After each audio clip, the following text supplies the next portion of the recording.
Welcome to the Leaders in Payments podcast, where we talk to C-level leaders from across the payments landscape. We'll be discussing the products and services that impact the payment space today, as well as trends and predictions for the future of payments. We will also hear stories from our guests about their journeys to the top.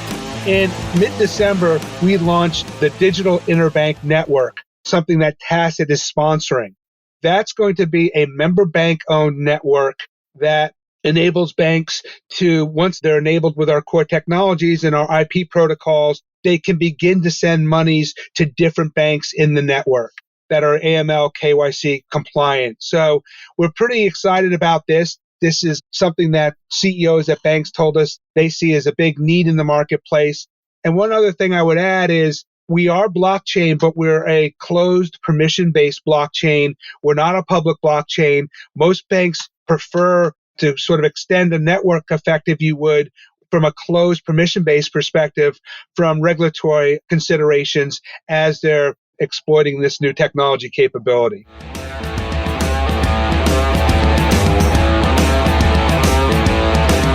That was Ron Totaro, CEO of Tassat, and he is our special guest on this episode 137 of the Leaders in Payments podcast, and I'm your host, Greg Myers. Before we jump into this episode, I wanted to reflect on the past for a minute. On this date, January 13th of 2020, I launched the Leaders in Payments podcast with an interview of Brian Gowdy, the CEO of Aurora Payments. I've learned a ton about the industry, about the leaders in our space, and about podcasting in general. Most of all, I wanted to thank you for listening to the show. I look forward to producing and interviewing many, many more over the next coming several years. So let's move on to episode 137. A Poughkeepsie, New York native with a self-proclaimed passion for understanding how all of the pieces work functionally, operationally, strategically, and globally, Tassat CEO Ron Totaro will be the first to tell you that he has learned more from his failures than from his successes. However, the successes have been abundant. Ron began his career working for several big industry players like American Express and AOL before being named the CEO of Tassat. Tassat enables the tokenization of U.S. dollars and deposits so that once a dollar is converted into a token on the blockchain, it can be sent instantaneously to another wallet that exists within the same system. According to Ron, it's similar to a Venmo-like transaction, only industrial grade for the B2B space. And in mid-December, the company launched the first and only member-owned blockchain network that will facilitate real-time bank-to-bank transfers from within the network. We've got a great episode ahead, so let's get started.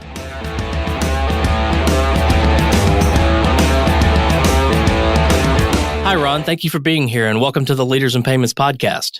Thanks for having me, Greg. Absolutely. So let's dive right in. If you don't mind, tell our audience a little bit about yourself, maybe where you grew up, where you went to school, where you currently live. We'll dive into your career a little more later in the show, but maybe just a little bit about where you grew up and where you went to school, those types of things. Sure. I grew up in Poughkeepsie, New York, in the Hudson Valley. Great place to grow up. The son of a dentist, and it was a great place to sort of play sports and great education. I ended up going to undergrad at SUNY Albany, where I was a business major with a minor in English and economics, and worked on a trading desk at Salomon Brothers for 2 years after my undergrad experience before heading off to Michigan Business School, which was a great experience with an unfortunate football loss on New Year's Day this past week. I wasn't going to bring that up, but since you did, sorry about that. I'm not a Georgia fan. I went to Auburn, so I am an SEC fan. So good to see the SEC schools doing well. So sorry about the Michigan loss there. All right, well, let's jump in and talk about the company a little bit. Tell us what Tassat does. Yeah, so Tassat really is the first B2B blockchain payments business that was launched over 3 years ago in the world. And so it was just a fascinating early stage experience for a company or a bank by the name of Signature Bank that had the foresight to work with us, the predecessor company to Tassat, to build out this first beta project, if you would, or product. And since then, it's scaled substantially, and we have many other banks signed up or in the pipeline to use it. And as I think you're aware, blockchain in general and payments and digital assets is a pretty hot space right now with banks and other institutions getting involved in. So it's an interesting asset to share thoughts with banks at this point in time. So your primary customer is banks? Yeah, our customers are any size banks. Pretty much so, I would say over $1 billion in assets. And what we do is we tokenize US dollar deposits into our platform and our digital wallet so that once a dollar is converted into a token on the blockchain, that can be instantaneously sent to another wallet that exists within the system, so to speak. So it almost has a very similar feel for Venmo-like transactions, if you would, and how consumers use their iPhone or whatnot to make transactions online. But this is industrial strength grade for B2B transactions, where at this point we've processed upwards to $300 billion of transactions overall. Okay. And do you sell through a direct sales force or a partnership channel or a little bit of both? We primarily sell directly, although we do have some channel partners that connect us to C-level and CEO level executives. This is a top of the shelf sale at a bank, if you would. And the reason being is it really is just not about selling them a blockchain technology, but it is all about how they're going to create go-to-market activities to promote this and create the kind of ecosystems to create the network effect that's going to make this most effective as a growth vehicle for their bank. And so to give you an idea of that, Signature Bank, as our first customer, launched 3 years ago. We've processed over $300 billion of transactions with them since, and they have generated over $60 billion of new deposit growth because of them creating ecosystems where more customers are putting more deposits at their bank, and that has led, frankly, to them becoming an S&P 500 company. In turn, we've launched some other banks, and just even though they're in the early stage, they've seen substantial deposit growth because they've been very clever in creating ecosystems and connecting payers and payees who want to use this new novel real-time payments capability. Okay. And these B2B clients, do they all have to be clients of the one bank, or could they be clients of other banks in order to use this network?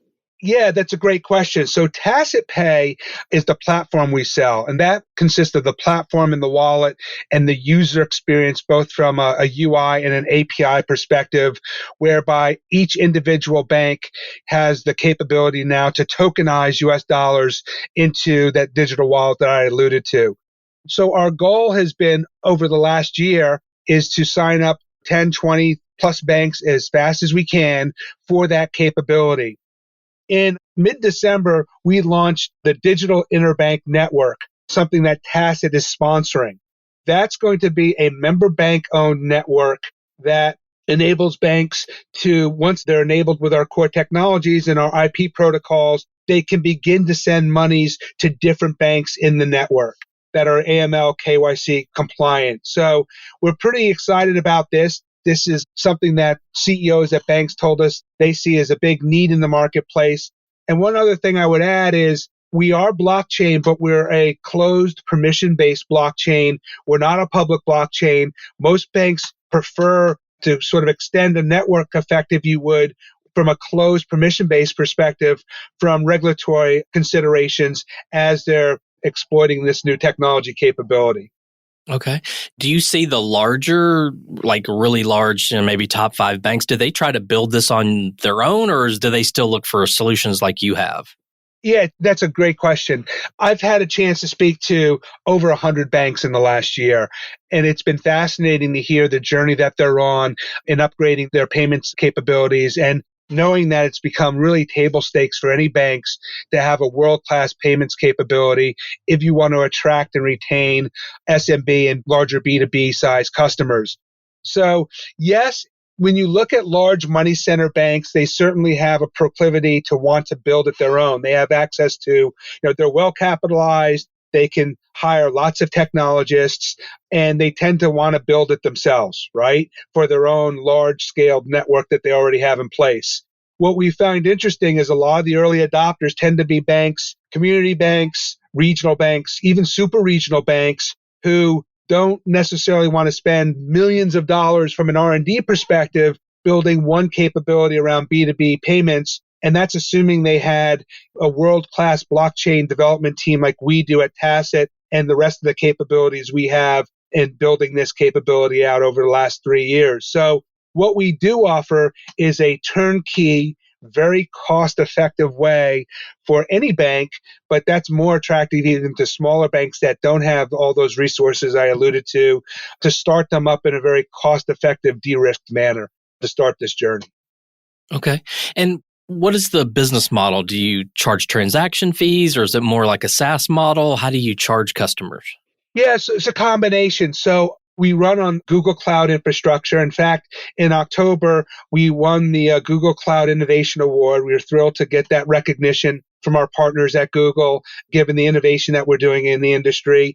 So yes, we do charge fixed monthly fees, but over time, as the business scales, we participate in transaction fees and some other forms of variable fees as the business grows. So we have a very easy starting point for customers to get involved on a monthly basis that's fixed. They understand their economic exposure to us. And by all means, the pipeline that we've delivered and the banks that we're launching and rolling out, they seem quite intrigued with how we're starting this process with them. Okay. And you mentioned earlier that your sweet spot is maybe $1 billion and above in assets. Is there a reason for that number? Just the smaller ones, just it doesn't make economic sense, or sort of what's the reasoning there? Well, look, there's 300-400 banks between $1 billion and call it the top 10, 15 money center banks, order of magnitude. Those are banks that are large enough that want to compete. We do talk to banks and are doing deals with banks that are sub 1 billion, but those have to be very innovative banks that want to sort of explore and pioneer how they're going to go into different spaces. And we applaud that because I think a lot of the winners in the future are going to be banks that don't have much of a name today, but they're really creating themselves as technology-first banks that's going to enable them to leapfrog a lot of traditional banks, call it in that community, larger community or regional level, that perhaps aren't as adept as some smaller banks in creating interesting ecosystems to attract customers and market segments to them. Sure. So are U.S. based only? Right now, that's true. We're U.S. based only in the sense that we're selling our technology to U.S. banks. And the reason being is we've spent the last 3 years with our banking partners meticulously working with the regulators to make sure that they're comfortable with everything that we're doing since it's so novel. Our technology is portable to any country. And in fact, within U.S. banks, we have many, many international customers that are doing billions of dollars of transactions, but within the U.S. banking infrastructure and regulatory environment. So over time, we will be extending our franchise certainly to global banks. Okay. What would you say differentiates your company and solution from maybe some of the competitors out there? Yeah, it's really fascinating. This is so novel and new. And again, it's not too often that you have a chance. And I've been with the company for a little over a year now. When, again, basically we started as almost an IT shop to Signature Bank, and now we're scaling to be a full-fledged fintech to the banking community at large. But what differentiates us from our competitors, I would say, is we do have a turnkey platform and digital wallet that can easily be deployed. And again, this is millions of dollars of R&D monies and battle-tested processing north of $300 billion of transactions. So like a lot of fintech innovators, we're an open banking network that enables this capability. There's not really anyone else who does it at this point. There are some others that are attacking blockchain payments, but they're using either the open, a public blockchain, if you would, which we don't do for regulatory concerns and consideration purposes. And frankly, they have different business models. Also, if you think of the explosion in stable coins, at the end of the day, it's important to understand that we're tokenizing a dollar that lives in a DDA account, and one for one, a token that we create is backed by a dollar of fiat that lives in the Federal Reserve System. And there's an accountability and transparency to that regulators like. So that's very novel and new. And over time, I would say the final thing is we're in essence an infrastructure as a service provider. Every bank in the United States that wants to sort of be on a growth trajectory in the coming 5 years is going to have to adopt a new B2B payments technology set, likely blockchain. And so again, we think that we're well positioned in being that enabler. We're not a bank ourselves. We're a fintech technology company. We don't want to compete with banks. And a lot of other folks that are trying to get into this space have bank charters or want bank charters, and they actually want to grow their own customer and deposit base, whereas we want to be an equal opportunist in arming all banks with our capability. Yeah. It's interesting. The B2B space is so big and there's so many people out there trying to help solve these problems. So I'm curious to hear your opinion and your thoughts on where you think that industry is headed, say, in the next 2 to 3 years. Yeah, it's fascinating. And just to see the difference, when I started speaking to CEOs, call it last January, about literally this time a year ago, and where the market understanding is, you still have some bank CEOs that are embracing what I would call legacy solutions, which are never going to be as elegant a solution as blockchain. And they may confuse the fact that real-time payments are real-time payments. But at the end of the day, the blockchain enables you to program money and how money moves. And it's through this smart contract capability of blockchain that's going to enable a much more interesting way to move money, whether it's for escrow accounts, an escrow transaction, moving titles with a transaction, timing payments accordingly. Seen already some interesting use cases in freight and logistics, payroll, mortgage warehousing with blockchain payments, which frankly legacy rails can't do. So early adopters of this technology set are going to have a big leg up in how they compete going forward. So thinking a couple years out, I mean, you're talking about for some of these banks, like you said, that have these legacy systems, it's quite an undertaking from man hours to investment to switch to something new. I mean, do you think that realistically, is that more 5-10 years out, or are you really playing to the early adopters in this first couple of years? I would say that we're playing to first early adopters. It's people that understand that technology is going to lead the way for obviously operational efficiencies, but how to attract and grow their customer base and deposit base. So it's those early adopters that see how billions and billions of dollars are going to be put on these new types of rails. And those early adopters want to begin to understand how to operationalize it and how to sell it into the marketplace. So in fact, they can get a leg up to much larger banks that aren't going to be as technology nimble. So that's sort of the path that most bank CEOs, whether you're a smaller billion-dollar bank or a 30 or 50 billion-dollar bank, we've been fortunate enough to sign, for example, Western Alliance recently. We have Customers Bank that's also signed up. These are 50 and $20 billion banks respectively, and we're going to be announcing probably 4 or 5 other bank partnerships within the next 30 days. So that range, again, from about $1 billion to $100 billion in asset size. So it really is a diverse set of folks. The common ground, though, is that they want to grow and be more competitive than their competitors. Sure, absolutely. Well, let's switch gears a little bit and talk about you. Tell us about your journey to your role there as the CEO. You talked a little bit about your educational background and your first job out of college, but maybe you kind of walk us through your career and how you got to be there at Tassat. Yeah, look, it's been such a fun career with various steps forwards and half steps back. And I think for me, I started out my career post business school at American Express and GE Capital, where I had a chance to build. Frankly, it's ironic. 30 years ago, I was launching corporate purchasing cards, which at the time was a very novel B2B new payments capability in the market. And I find myself doing it again sort of later on in my career.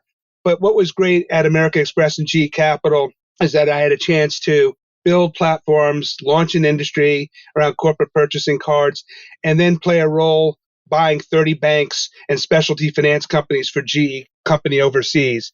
And so I was able very early in my career to get very hands-on and strategically think about businesses, how companies and banks operate, and then play a variety of roles operationalizing them. And it's from that I leveraged those skill sets into really focusing on technology enablement, since that's where I saw the key differentiator of financial institutions was. And so I basically became a fintech executive. I ran a large component of AOL at their heyday, geared all the services that were being offered to banks and finance companies at that point in time. I ran Fair Isaac's credit scoring business, which my task was to basically introduce new data sets and artificial intelligence and new ways to think about risk management, if you would. And I then became president and COO of ACI Worldwide, where I ran a large both enterprise software company as well as early stages of cloud enablement, if you would, from a payments processing perspective. And so I guess the common theme with a lot of my traditional backgrounds has been tech enablement in digital, data, and cloud. And in the last 5 years, I've basically spent more time working with private equity and venture capital type firms to drive innovation at a more rapid pace. Okay. And where did you come from prior to Tassat? Prior to Tassat, I was working as an interim executive preparing an Insight Venture Partners portfolio company to go public. Okay. What are some things you're passionate about? So maybe one thing that's business related and one thing that's non-business related. Yeah, it's a really good question. I think for me, for some reason, I've always had the yearning to want to understand how all the pieces work. And so I worked very hard in building out my career to do lots of different things functionally, operationally, and strategically, and as well globally. So I was very keen on building out a broad array of skill sets that would best suit me to drive innovation, whether I'm running a company as CEO or whatnot. That was always the objective, but I've done it as a GM or a COO. But at the end of the day, it's the same story around a broad array of skill sets at big companies, small companies, companies that are going through hypergrowth, companies that frankly are stuck and need to be reinvented. And so it's that, I think, collective experience set that's given me the background to come into a brand new space like blockchain payments, where literally I'm leaning on 30 years of experience. I sort of laugh to myself sometimes how I'm using some of the things I learned as a 25-year-old American Express manager working on purchasing cards, right? Never did I think that I'd be sort of doing that at this point in my career. So that's been the key, I think, and having a willingness to take risks and get out of a comfort zone, because when you sort of are trying to get a lot of different experience sets, by definition, you're going into situations that you don't know a lot about. Sure. Do you have a passion outside of work? I know you mentioned college football, so maybe that's one, but do you have a passion outside of work? I do enjoy everything Michigan, especially sharing that with my kids. I'm the father of 17-year-old twins, and it's fun to spend a lot of time on lacrosse sidelines and hockey rinks, although it can get cold at sometimes. And I also spend a lot of time with my daughter, as she's done, I think, every theater performance since sixth grade. So the twins will keep me pretty busy on the personal front. And other than that, I think a great mentor of mine who was president of American Express said to me at the New Canaan Diner, where I live now, about 15 years ago, and he said the most important thing is to collect great people in your life, whether that's professional or personally, and people who share the same passions and values and can support you on your unique journey. And I think a lot of folks have that wisdom, but I appreciate the way he articulated it.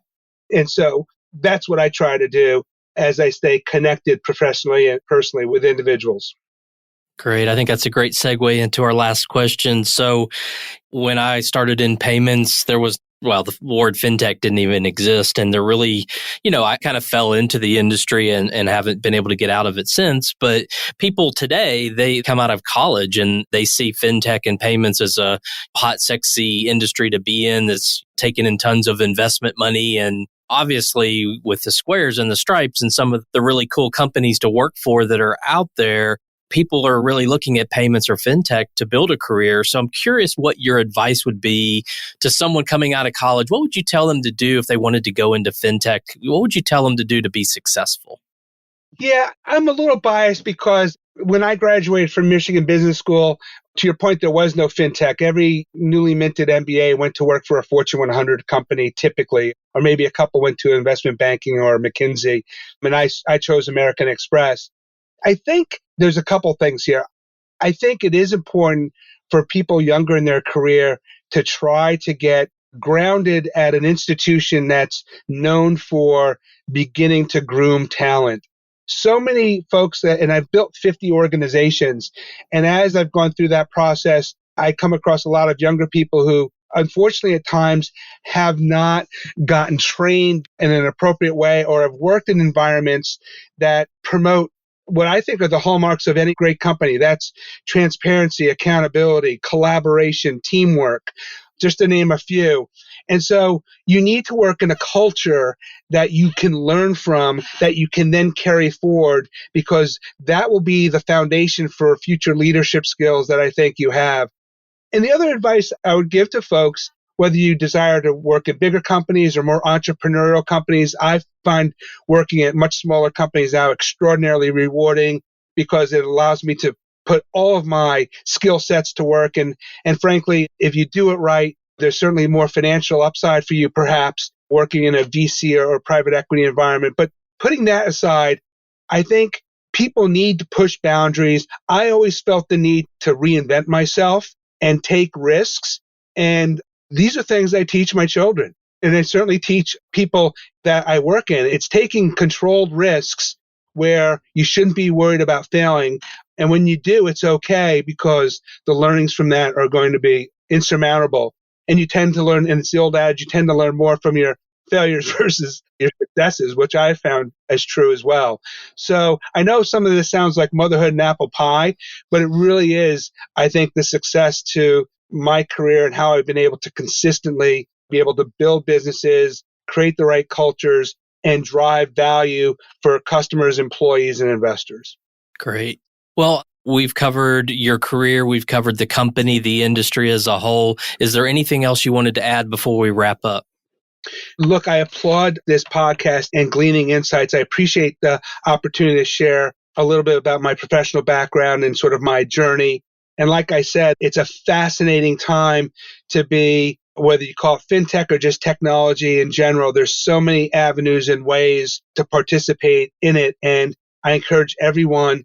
So many businesses, regardless of industry, is going to be reliant on the predicates of payments and e-commerce and workflows and SaaS. These are all business models and things, whether you're an engineer or whether you're a marketing expert or whether you're a finance expert. I think these are wonderful places to build a portfolio of skills for a rewarding career. Yeah. One final question. What would be the best way for people to learn more about Tassat? Yeah, you can go to Tassat.com. That's probably the best way to do it. We have some videos. We have an array of press releases, and we'll be publishing more as we go into the first quarter, as we really start to ramp up our bank partnerships. But Tassat.com, and you can certainly follow us on LinkedIn. Okay.